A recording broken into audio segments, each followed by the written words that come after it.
안녕하세요. 봄솔심리상담센터의 노지영 상담사입니다. 오늘은 심리상담에서는 꼭 과거 이야기를 해야 하나요? 라는 질문에 대한 대답을 드리려고 합니다. 실제로 상담을 하다 보면 굳이 부모님 얘기해야 됩니까? 라는 질문을 종종 받거든요.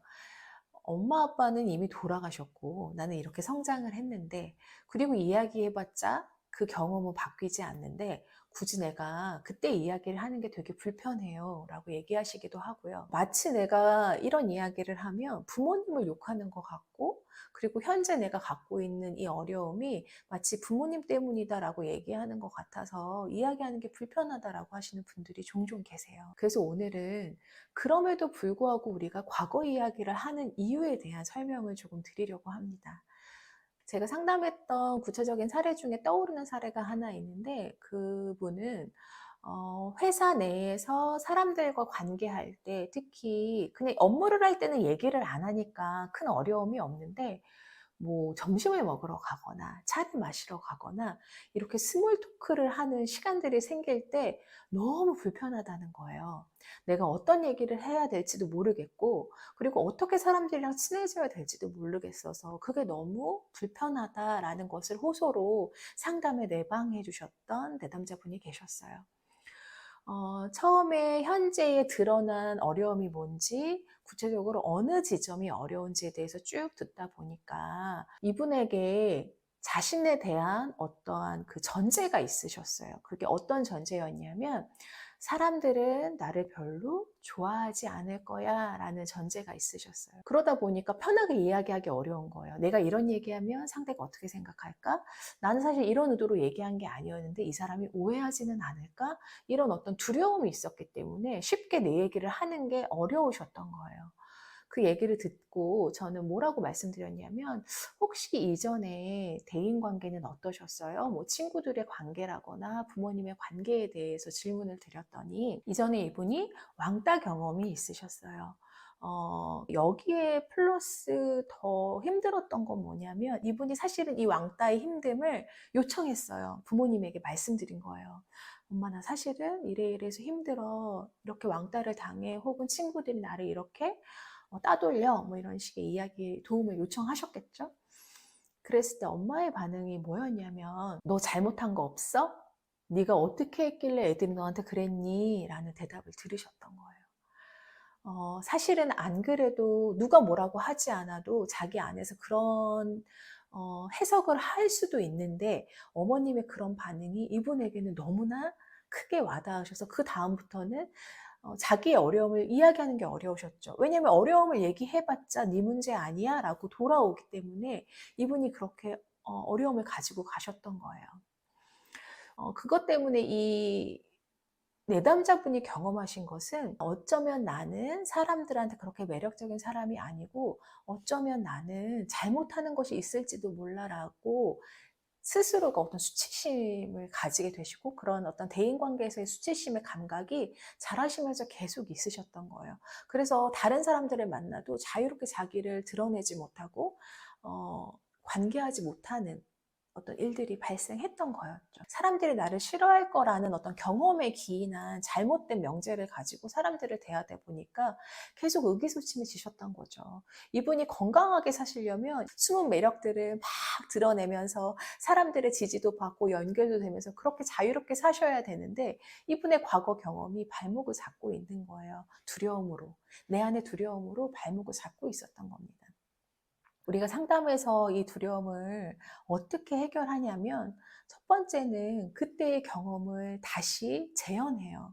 재현한다는 건 그때 내가 어떤 상황이었고, 그때 내가 어떤 감정이었고, 그때 내가 어떤 생각이었는지를 우리가 이야기합니다.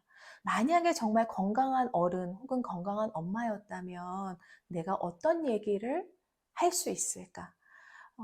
그러니까 다시 말해서, 내가 성인이 된 내가 어렸을 때 그 경험을 했던 나에게 건강한 어른이 되어주는 거예요. 예를 들면, 왕따는 이것은 너의 어떠함으로 생기는 게 아니야. 이것은 너의 잘못이 아니야. 그러면 우리가 건강한 어른이 되어서 지금 시점에서 그때 내가 듣지 못한 이야기를 해줘야 합니다. 물론 한 번으로 이 모든 것이 해결되지는 않아요. 그런데 이런 과정이 필요해요. 그때 내 감정에 공감받고 그런 공감받는 감정 속에서 조율되어지고 그리고 정말 내가 하지 못한 말들을 함으로써 그 과거 경험이 내 안에서 재경험됨으로써 두려움은 감소할 수 있습니다. 하나의 예를 더 들어보면은 제가 지금 계속 그 두려움과 관련된 얘기들이 수치심에 기반한 것들이 많이 있거든요. 사람들이 왜 수치심을 느끼느냐라고 했을 때 요새는 무슨 얘기를 하냐면 지지의 부족이 수치심이다라는 이야기들이 있어요. 사실은 그 시기에 지지받고 위로받고 그 과정을 잘 견뎠어야 되는데 그런 것들이 안 되면 그 경험이 수치심으로 자기 안에 경험되어지는 거죠. 한 사례를 더 말씀드리면 제가 했던 상담 중에 이제 이분은 사회적으로 굉장히 현재 성공한 분이세요. 그런데 이분도 굉장히 열심히 사시는 거예요. 굉장히 열심히 삶으로써 현재 자신을 굉장히 지키려고 노력하세요. 이를테면은 진급도 빨리 하셔야 되고 사람들한테 좋은 사람이 되기 위해서 굉장히 노력하고 계시고요. 그런데 때로는 그런 삶이 너무 버거우시고 그리고 계속 불안하신 거예요. 내가 괜찮은 사람이 아닐까 봐. 그런 느낌이 드시니까 계속 무언가를 하려고 하시는 거거든요. 그래서 상담에 오셨어요. 상담에 오셔서 현재의 불안함을 이야기를 하시다가 관련된 이제 과거 경험 이야기가 또 나왔지요. 이분은 사시면서 많이 가난하셨어요. 그리고 부모님과 함께 살지 못했고 이제 조부모님, 할머니가 이제 돌봐주셨던 거예요. 어떤 상황 때문에. 이제 그러다 보니까 이분이 복지적인 케어를 받으셔야 되는 위치가 되신 거예요. 예를 들면 뭐 쌀을 지원받거나 급식비를 지원받거나 그렇게 해야 되는 상황이 됐는데 뭐 선생님이 아이들이 다 모인 자리에서 뭐 쌀 지원을 받아야 되는 사람 손들어 라고 한다거나 뭐 그러니까 대중 앞에서 내가 되게 집중되는 경험을 하고 그리고 내가 못 살아라는 것들이 드러나는 상황들이 되시는 거예요. 실제로 이분이 복지센터에 가서 뭔가를 이야기를 하고 지원을 받아야 되는 순간에도 너무 창피해서 못 가고 결국엔 그냥 그 지원을 안 받는 걸 선택했다라고 말씀하시거든요. 이런 이야기를 들으면 여러분들은 어떤 기분이 드세요? 아니면 누군가가 주변에서 이런 상황이라고 한다면 여러분들은 건강한 어른으로서 어떻게 얘기하고 싶으세요? 이분에게 사실 필요했던 건 어떤 거냐면 가난한 건 너의 잘못이 아니야 라고 말하는 사람이 필요했을 것 같아요. 실제로 우리가 가난할 수 있죠. 운이 나빠서일 수도 있고요. 아니면 굉장히 열심히 사려고 노력했지만 상황이 안 맞아서 부모님이 어려우실 수 있어요. 나는 운이 나쁘게 그런 가정 속에서 살았을 수 있어요.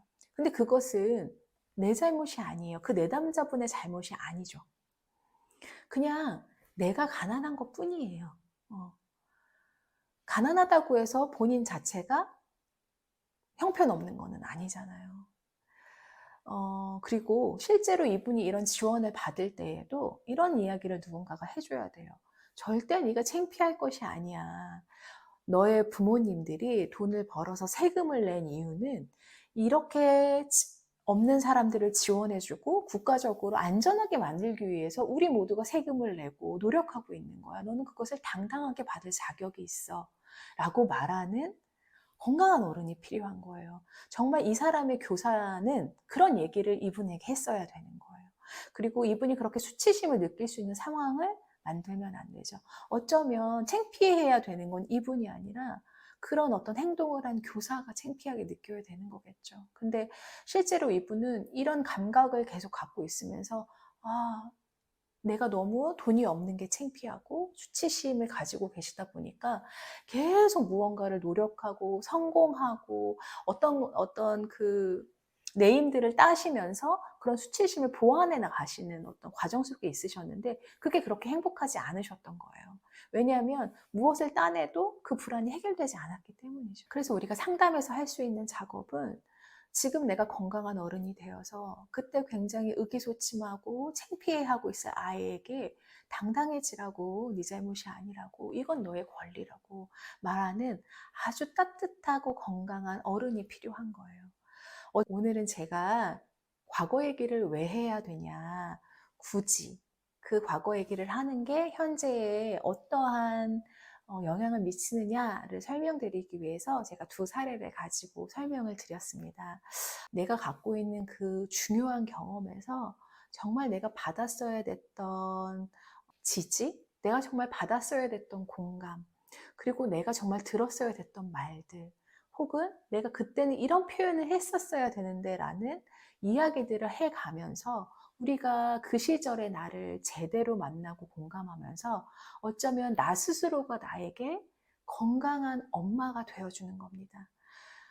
제가 이 영상을 찍으면서 처음에 말한 거, 우리 부모님들은 다 돌아가시고 없는데, 그리고 그건 과거 경험인데, 이걸 한다고 도움이 되나요? 라고 얘기했을 때, 네, 그 얘기를 하는 게 도움이 돼요.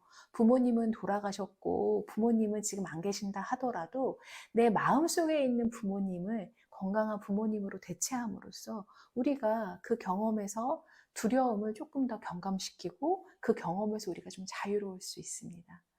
어, 네. 제가 오늘은 조금 긴 시간 이야기를 드렸는데요. 어떻게 이 영상을 보면서, 아, 그래, 그렇게 하는 것이 도움이 되겠구나, 동의가 되어지고 이해가 되었다면 정말 기쁠 것 같습니다. 오늘 영상은 여기까지 하고 다음 영상에서 또다시 찾아뵙도록 하겠습니다. 감사합니다.